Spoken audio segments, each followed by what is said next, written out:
the reason why the outcome of the Brexit outcome makes things most problematic in Scotland is A, because the prior level of support for leaving the United Kingdom in Scotland is higher than any other part of the UK. I mean, one of the other consequences of Indy Ref 1 was ensured that Scotland stole from Northern Ireland the prize of being the most problematic member of the Union. All right, and given that the political dominance of the SNP, etc., it's very, very clear for the reasons I explained that the outcome makes Scotland problematic. In Northern Ireland, of course, remember the DUP were Remainers, but Sinn Féin, the DUP were Leavers, but Sinn Féin were Remainers. I will simply say to you, it's been put to me that given that the institutions in Northern Ireland have collapsed, that Sinn Féin may now decide that, given that the UK is heading for the Brexit door, that it is no longer in Sinn Féin's long-term interest to keep the institutions going, and that they would rather see a difficult Brexit that does indeed mean that the border matters in Northern Ireland, and then assume that there is sufficient concern, particularly amongst middle-class unionists, and the OUP, of course, campaigned for Remain, that public opinion in Ireland, in Northern Ireland, will switch in favour of reunification. So it may well be that some of the assumptions upon which the Good Friday peace process was based, i.e. that you could get the Sinn Féin into the process, that may be undermined by the Brexit process. Wales voted to leave, so for good or ill, Wales is latched onto the fate of the English. It has put the Welsh Government in a very difficult position. The day after the vote, the First Minister came out and said, this is a disaster for Wales, we remain committed to the single market and free movement of people, and then realised that that might not work. So the press release was then changed, but it was only changed in the English version and not the Welsh version.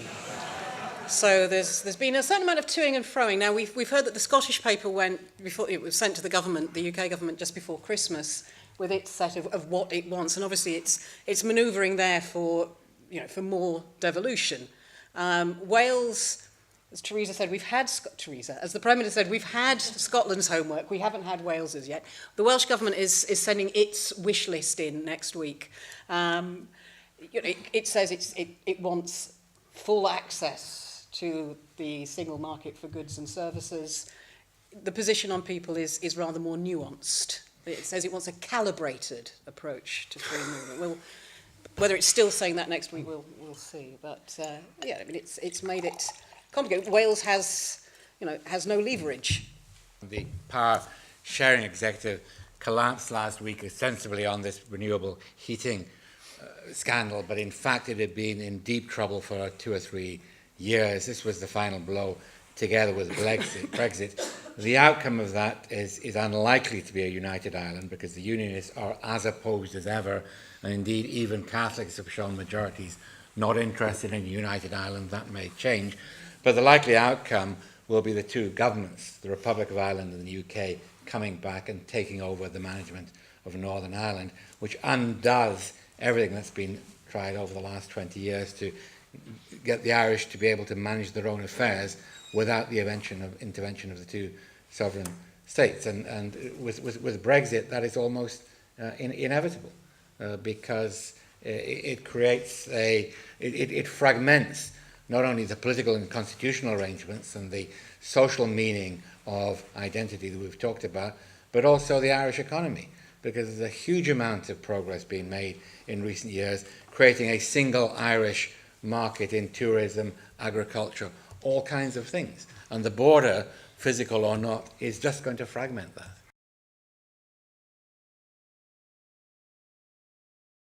One thing absolutely crucial to realise is that underlying that narrow Leave victory was a major social division in our society, which actually, it's there in Wales, it's there in Scotland. I mean, the level of support for Leave is lower, but it's still true in Scotland that older voters are more likely to vote for Leave, and that those with little in the way of education qualifications were more likely to leave. Absolutely fundamental social difference, and essentially, you know, there is one section of our society that thinks it does jolly well out of the EU, thanks very much, and there's another section of our society that is deeply sceptical of that proposition. And so far, at least, despite Theresa May's claims, there is no sign at all of those two sides coming together. Public opinion with respect to Brexit is exactly the same now as it was in June the 23rd. We are inclined to think there's going to be less immigration. We're slightly more inclined to think that the economy will suffer than we are to think it'll be better, but lots of people think it won't make any difference. And ask people whether or not it's right to leave, and you get a small majority saying it's right to leave. Remain voters have one view of Brexit, Leave voters have another view of Brexit. And it's going to be very, very difficult to satisfy. Well, in fairness to Theresa May, the vision of Brexit she's come up with, which is no, we are not staying with the existing freedom of movement provisions, but at the same time we're going to try to maximise our access to the single market. That is where the modal voter is. Many a Remain voter voted for Remain despite their concerns about immigration, and many a Leave voter is entirely relaxed about the idea of free trade with the European Union. But the problem, of course, we face is that the European Union has an ideology or a theology which says that four freedoms constitute a single market. And basically, many a UK voter in England and beyond England basically says, you know what, we just don't agree with you. It's not a question of the UK wanting to have its cake and eat it. It's that people fundamentally disagree with the recipe that the EU are using to bake the single market cake. The outlier, the most distinct territory in the United Kingdom is not Scotland or Ireland now, it's London. Economically, socially, demographically, it really is, and is integrated into European and global markets in the way that no other part of the United Kingdom is and will continue to be. Now, there are two visions of Brexit. There's the globalist free trading vision of Brexit, and there's the Little England vision of Brexit, and they're utterly incompatible. London might do quite well out of a globalised Brexit. Whether they will continue to pay for welfare and social services in the poorer parts of England after that, given the way they voted, is another question. And I think that's going to be really a tension within politics of England, especially if you look at what George Osborne did about the distribution of resources and more reliance by communities on their own tax base, less redistribution. That's going to become a huge issue in English politics now.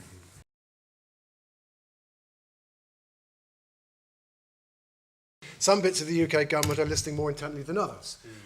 There is definitely a different tone coming out of the Scotland office and David Mundell, the Secretary of State for Scotland, with regard to the possibility of a variable Brexit than has come out of the mouth of either David Davis or Philip Hammond.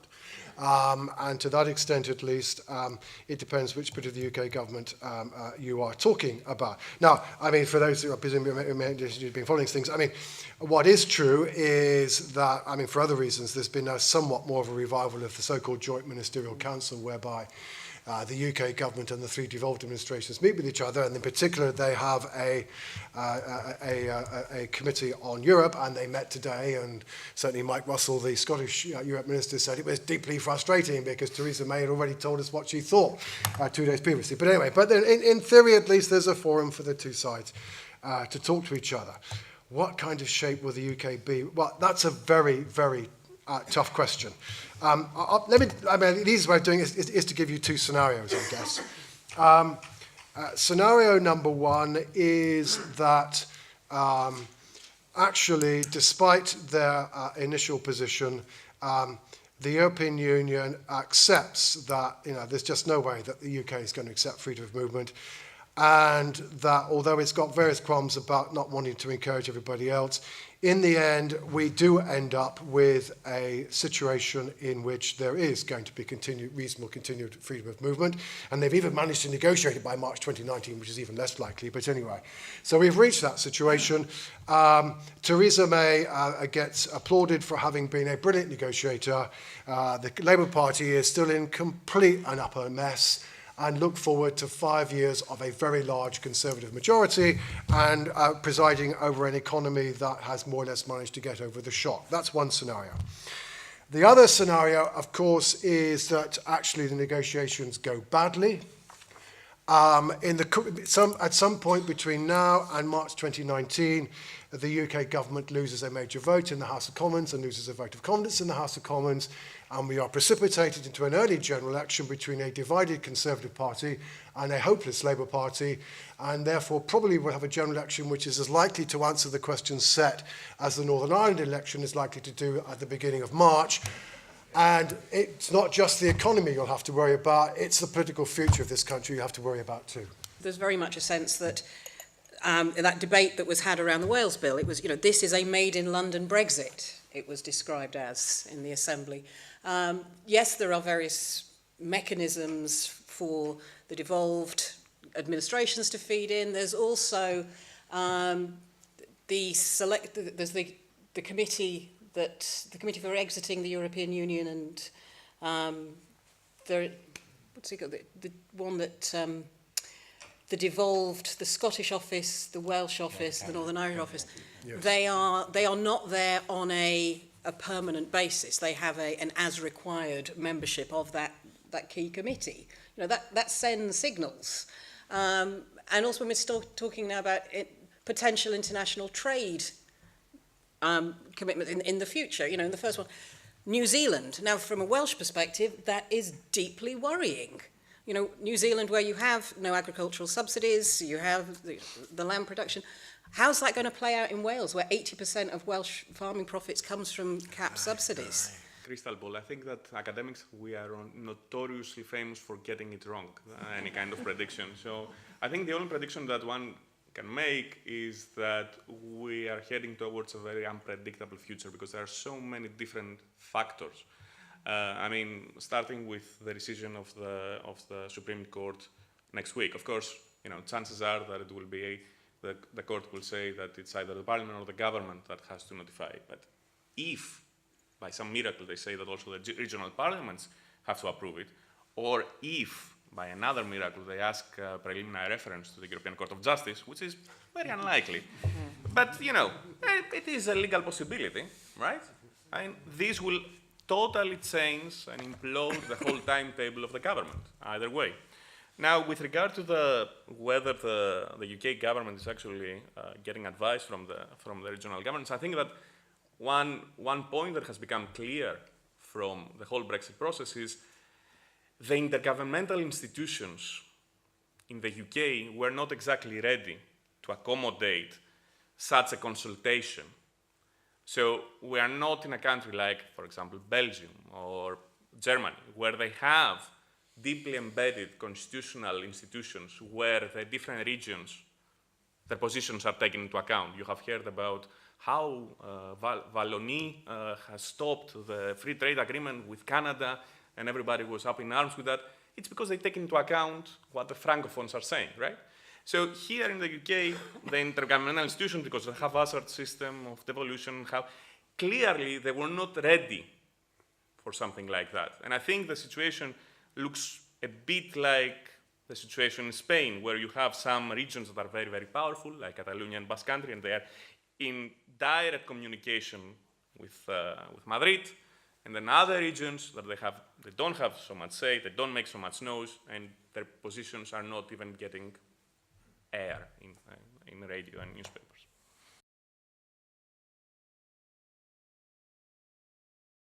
If it has to do with customs, yes, to make a long story short.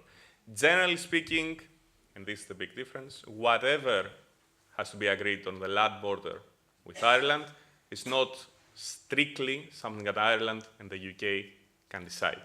The EU has to be, well, it will be part of the negotiations and part of signing the treaty. I think that the EU is generally in a stronger position because there's the 2-year deadline which can only be extended by unanimity, and that makes it very easy for one member state to hold things up. And after that, the UK can just leave without a settlement or accept whatever terms it gets.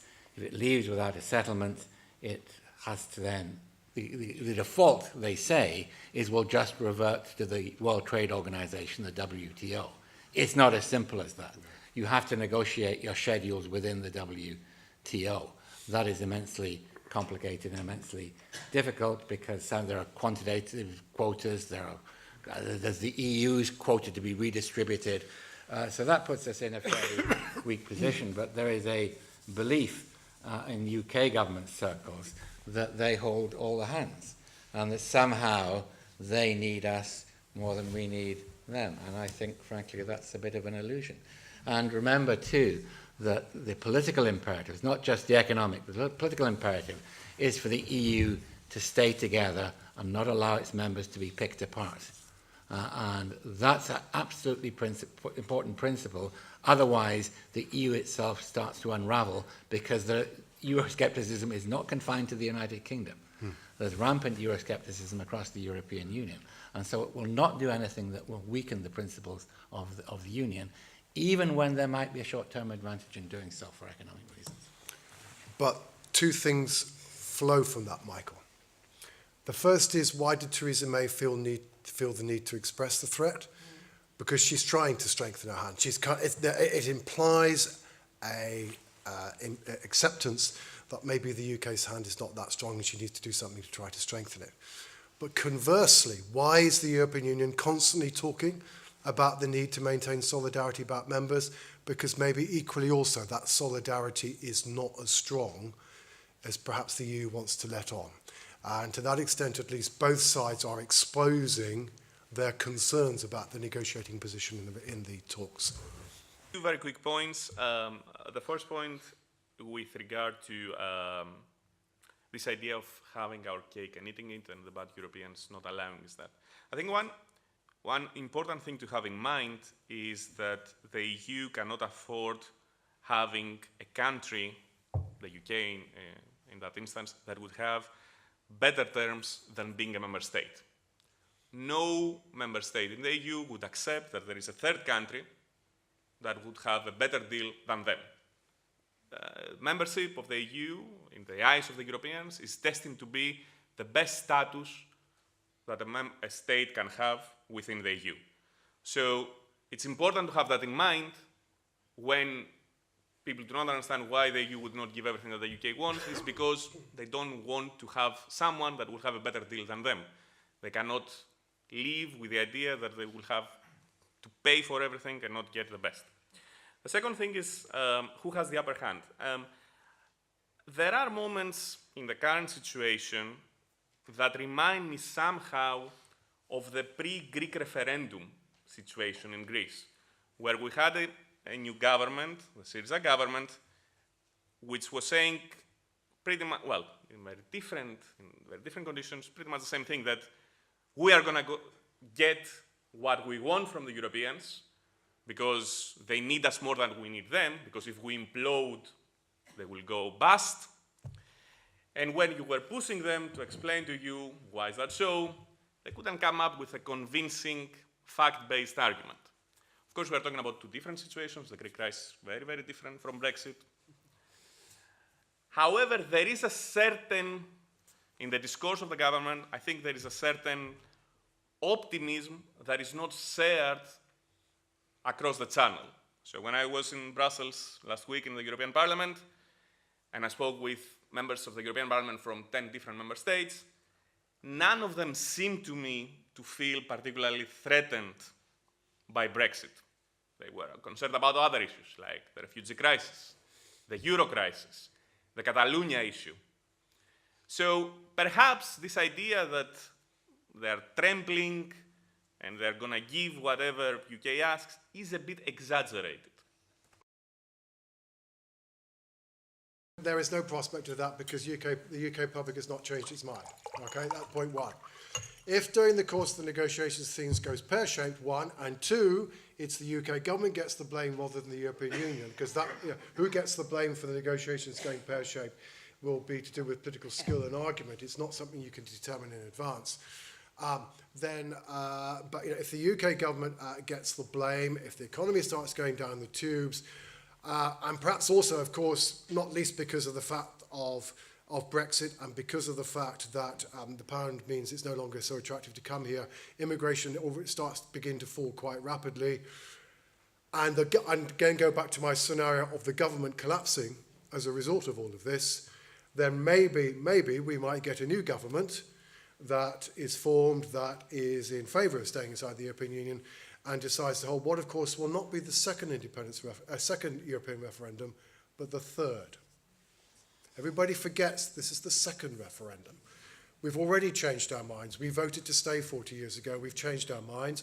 So I guess we have the right to change our minds again.